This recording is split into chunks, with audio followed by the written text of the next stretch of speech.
Shalom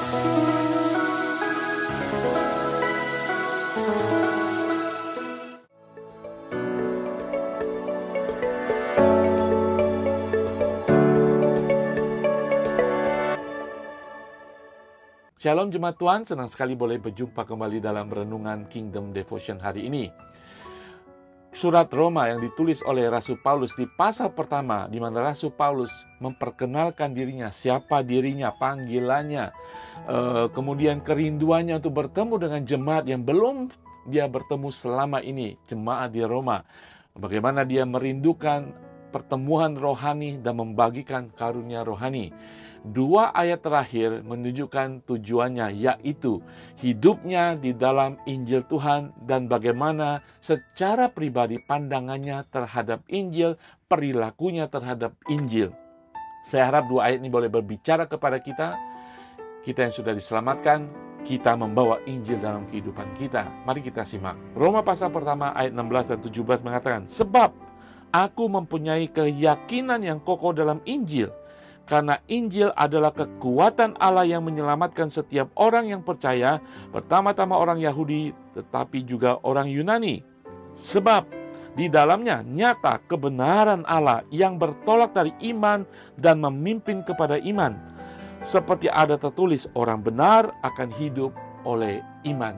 Saudara, di kedua ayat ini, Rasul Paulus sudah memasuki topik utamanya, yaitu kebenaran Allah, kebenaran keselamatan, kebenaran di dalam Kristus dan Injil Kristus. Tetapi sebelum kita membahas tentang konten daripada kebenaran itu sendiri, saya ingin kita merenungkan bagaimana sikap Paulus. Ya, ini adalah kesaksian pribadi, pernyataan pribadi Rasul Paulus tentang Injil yang selama ini dia sebarkan, dia hidupi dalam kehidupannya. Dia katakan, "Aku mempunyai keyakinan yang kokoh dalam Injil." Keyakinan yang kokoh, keyakinan yang teguh, sesuatu hal yang berharga, dipegang erat, keyakinan yang kokoh. Terjemahan lain mengatakan, "Aku tidak malu akan Injil." Ini suatu sikap yang luar biasa, saudara. Kadang-kadang kita memiliki suatu kebenaran, kita mengerti Injil firman Tuhan, kita mengerti semua tafsiran dan semua kebenaran yang hakiki. Bagaimana sikap kita ketika berhadapan dengan orang luar? Bagaimana sikap kita ketika kita harus menghidupi Injil ini? Apakah kita tetap memiliki keyakinan yang teguh? Apakah kita tetap memiliki keyakinan yang tidak tergoyahkan? Apakah kita malu untuk menyatakan Injil? Rasul Paulus mengatakan, dia yakin dan kokoh dan percaya penuh dan tidak akan malu kemanapun. Kenapa, saudara? Pada waktu itu, jemaat Tuhan, pengikut Kristus yang masih mula-mula, banyak orang merasa malu, saudara. Mungkin hari-hari ini sama, ketika orang mengatakan, "Kamu punya Tuhan, mati di kayu salib." Tuhan macam apakah itu? Betul, saudara ya? Kadang-kadang kita malu mengungkapkan itu. Pada waktu itu tidak hanya pernyataan-pernyataan seperti itu, tetapi ajaran-ajaran Tuhan Yesus yang sepertinya kontroversial, tidak masuk akal, tidak bisa diterima orang yang cerdik, orang yang cendekiawan. Bagaimana mungkin ada kasih karunia, menerima keselamatan dan masuk ke surga hanya percaya kepada Yesus Kristus? Itu menjadi ejekan pada waktu itu. Makanya Rasul Paulus mengatakan, "Aku tetap teguh, aku tidak malu."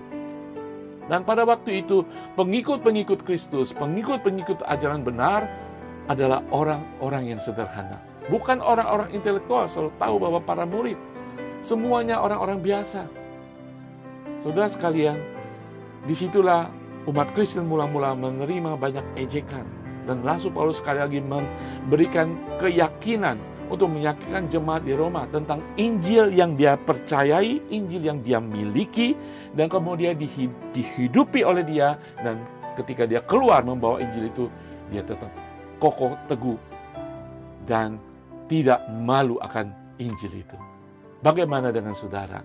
Kalau Paulus tidak malu dan berkeyakinan penuh dengan Injil, saya harap kita yang sudah memiliki keselamatan, kemanapun saudara diperhadapkan, dimanapun saudara harus merepresentasikan Tuhan Yesus atau mempresentasikan kebenaran firman Tuhan, jangan pernah kita malu. Jangan pernah kita merasa segan.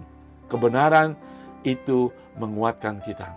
Bahkan di sini Rasul Paulus mengatakan bahwa Injil itu adalah kekuatan Allah. Injil itu adalah sumber iman yang membenarkan kehidupannya. Dan saya harap itu bisa membuat kita menjadi lebih yakin dan tidak malu. 1 Korintus pasal pertama ayat 22-23 mengatakan, orang-orang Yahudi menghendaki tanda dan orang-orang Yunani mencari hikmat, tetapi kami memberitakan Kristus yang disalibkan.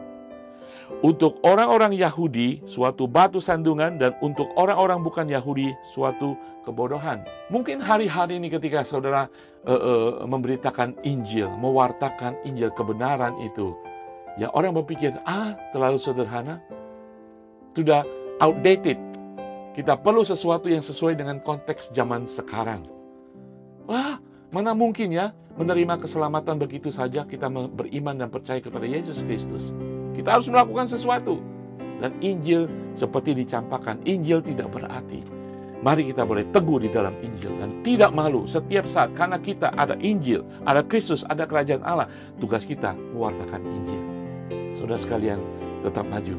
Rasul Paulus memberikan teladan, Rasul Paulus memberikan kesaksian pribadi. Demikian dalam kehidupan kita. Injil harus yang terutama dalam kehidupan kita, karena itu adalah kekuatan kuasa Allah. Bapa di surga, terima kasih Tuhan. Injil-Mu yang ada dalam kehidupan kami, Injil-Mu yang sudah menyelamatkan kami Tuhan di dalam Kristus Yesus. Kiranya kebenaran itu mengukuhkan kami, memberikan kami kekuatan baru, memerdekakan kami supaya kami tidak takut, tidak malu, dan kami dengan kuasa-Mu Tuhan, kami dengan berani mewartakan Injil-Mu dimanapun kami berada, di dalam nama Tuhan Yesus. Haleluya, amin. Haleluya, maju terus di dalam nama Tuhan Yesus. Tuhan Yesus berkati.